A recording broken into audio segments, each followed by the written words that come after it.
Greetings, everybody, and hope you're having an auspicious day. I'm coming back to you from the beautiful world of Lord Shri Krishna. Now, very many of us have taken for granted the power that stories have to heal us. Why is it that we get addicted to the movies? Why is it that Netflix today, I think, has over 160 million US dollars being poured into making content?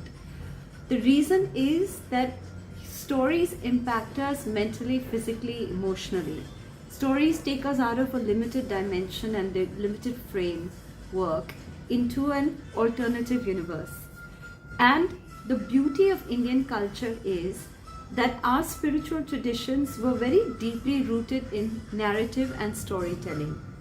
Now, and when you enter the world of Shri Krishna, which I am with this book, which is, I think, produced from the ISKCON Center, A.C. Bhaktivedanta Swami Prabhupada, sorry.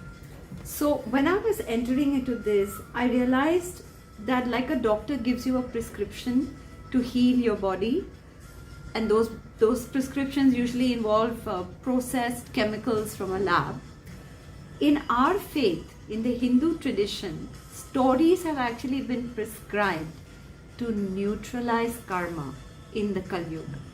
This came to me as a real revelation, but there's actually a statement that says that those who are self-realized and are looking to escape the narrow confines of human existence benefit immensely when they tune into the divine transcendental pastimes of Shri Krishna. Now, Shri Krishna is an incarnation that is actually an answer to the lack of morality, the low quality of religious sentiment in the human world. So I think even at present, if you call him, he's much more readily available to you because he knows that you're struggling with the darkness, with the age of darkness. Obviously, in times of the pandemic, many more of us would have found protection if we were in a regular spiritual practice, either chanting Hare Krishna, Krishna Krishna, Hare Hare, or Hare Ram, Ram Ram, Hare Hare. Now, I want to explain why Krishna enjoys such a unique position in the Hindu pantheon of deities. Why is he so potent? So the answer is that all the Vishnu incarnations appearing within this material universe are plenary expansions from Katrodakasyai Vishnu.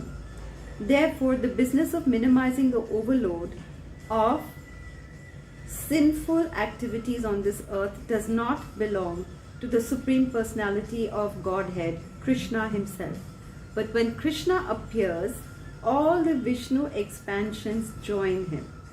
So Krishna's different expansions, namely Narayana, the quadruple expansion of Vasudeva, Sankarsana, Pradyumna, and Anitruda, as well as partial plenary expansions like Matsya, the incarnation of a fish, and the Yuga avatars, incarnations for the millenniums, and the Manvantara avatars, incarnations associated with the reigns of the Manus, all combine together and appear with the singular body of Lord Krishna, the Supreme Personality of Godhead.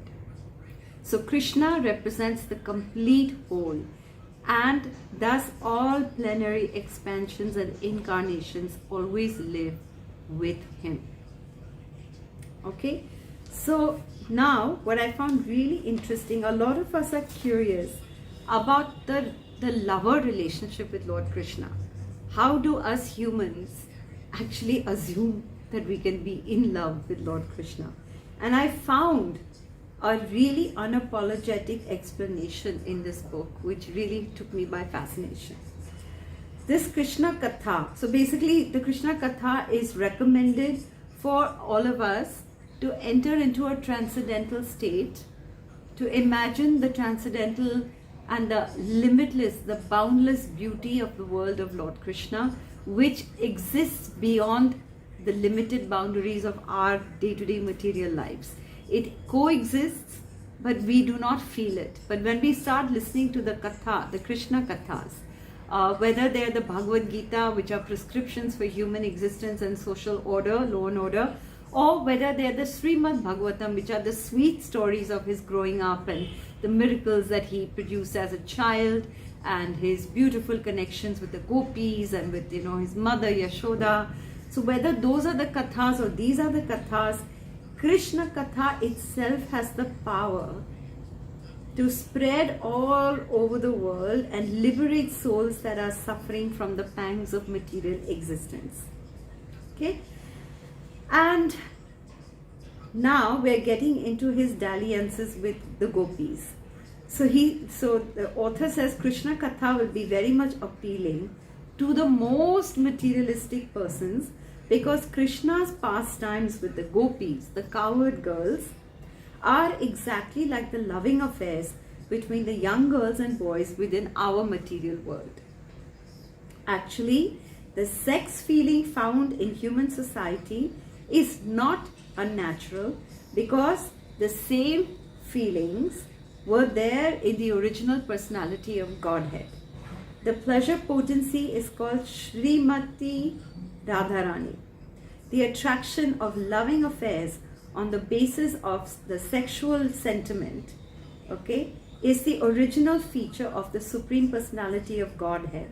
And we, the conditioned souls, being part and parcel of the Supreme, have such feelings also. But they are experienced within a perverted and a minute condition. Therefore, when those who are after sex life in this material world, when they hear about Krishna's pastimes with the gopis, they will relish transcendental pleasure, although it appears to be materialistic. The advantage will be that they will gradually be elevated to the spiritual platform. In the Bhagavatam, it is stated that if one hears the pastimes of Lord Krishna with the gopis, from authorities and with an attitude of submission, then he will be promoted to the platform of transcendental loving service to the Lord, and the material disease of lust within his heart will be completely vanquished. In other words, such hearing will counteract the material sexual connection. So I'm very curious to know what kind of connections existed between the gopis and Sri Krishna. And I'm also very mystified that when you go to Vrindavan, after sunset, every form of life abandons the place. The entire temple complex and the surrounding Nidhivan forest and the surrounding area, every window is shut. Nobody dare even look at what is happening in Vrindavan after dark. And this is a daily phenomenon. And I, as a devotee, had gone with my friend, and we had actually bought bangles and mehendi as offerings to Radhe Ma, which are kept on a bed. And that room is prepared for Lord Krishna and Radhe to visit every single night. So there's prasad, there's milk, there's a little food. There are these offerings of bangles, bindis, all the sohagan, the signs of the sohagan, and mehendi. And when you return in the morning, usually all of it is gone. So there is definitely a sustained engagement from the divine energies of Radha Krishna in Vrindavan.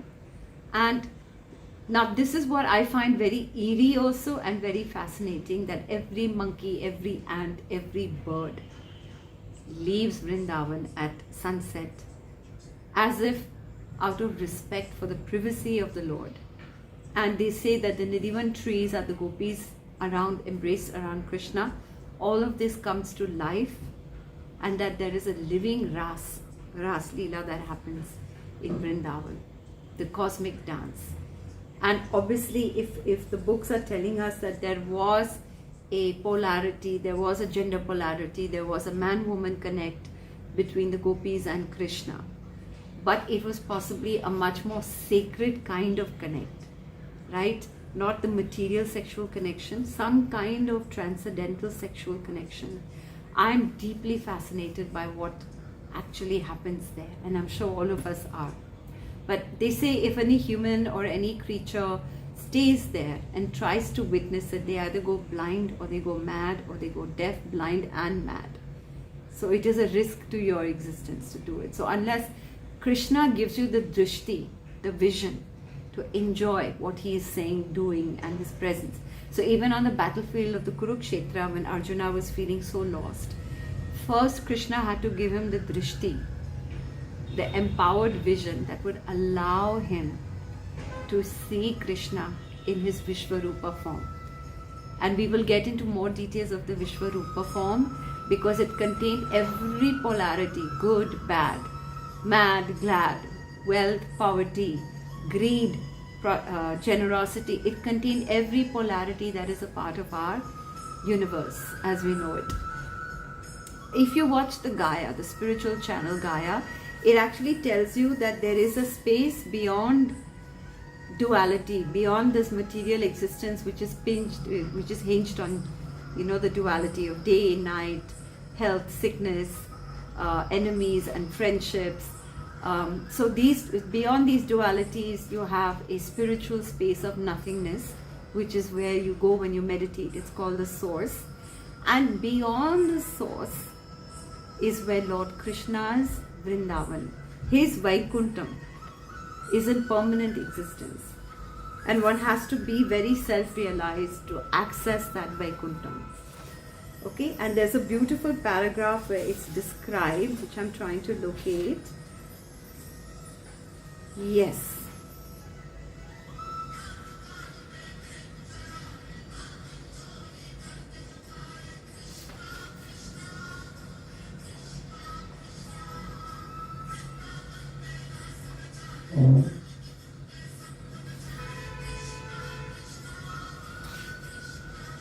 Yes. The Lord's abode is described in the Bhagavad Gita, 8th chapter, 20th verse, where it is stated that there is another eternal nature, the spiritual sky, which is transcendental to this manifested and non-manifested matter. The manifested world can be seen in the form of many stars and planetary systems, such as the sun and moon. But beyond this, there is a non-manifested portion, which is not approachable by anyone in this body. And beyond that non-manifested matter is the spiritual kingdom. That kingdom is described in the Bhagavad Gita as supreme and eternal, never to be annihilated. The material nature is subject to repeated creation and annihilation. But that part, the spiritual nature, remains as it is eternally. The supreme abode of the personality of Godhead Krishna is also described in the Brahma Samhita as the abode of Chintamani. That abode of Lord Krishna, known as Goloka Vrindavana, is full of palaces made of touchstone. There the trees are called desire trees and the cows are called surabhi. The Lord is served there by hundreds and thousands of goddesses of fortune. His name is Govinda, the primeval Lord, and he is the cause of all causes. There the Lord plays his flute. His eyes are like lotus petals, and the color of his body is like that of a beautiful blue cloud. On his head is a peacock feather. He is so attractive that he excels thousands of cupids. Lord Krishna gives only a little hint in the Gita of this personal abode, which is the supermost planet in the spiritual kingdom. But in Srimad Bhagavatam, Krishna actually appears with all his paraphernalia and demonstrates his activities in Vrindavana, then at Mathura, and then at Dwarka. The subject matter of this book will reveal all these wondrous activities. Now remember, as we get into the activities, we have to learn to apply Krishna's magic in the post-pandemic world. In the last video, I instructed us to chant Radhe Radhe because Radhe's name is 100 times the power of Krishna's name, and this is something he himself has expressed. And remember that the potency of wealth, of prosperity comes from Sri Lakshmi. Sri Lakshmi is Radha.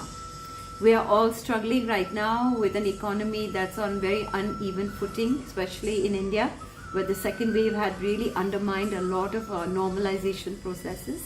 And therefore, keep chanting Radhe Radhe Sham Milade, because that takes care of the Radhe Radhe vibration that brings everything positive and auspicious into your world. I mean, there's actually a statement here saying that the listening of the Krishna Kathas is the antidote to the inauspiciousness of the Kali Yuga. And hence so is the name Radhe Radhe. It's a medicine against all the instability and the uncertainty and the economic instability of the times that we're living in. So as we meet for these Krishna and transcendental experience sharings, keep in mind that even the listening of this is going to help you tremendously move into a transcendental state of mind. And on that note, I exit this video. Blessings from the transcendental world, the beautiful world of Lord Shri Krishna. Radhe Radhe Sham Milade.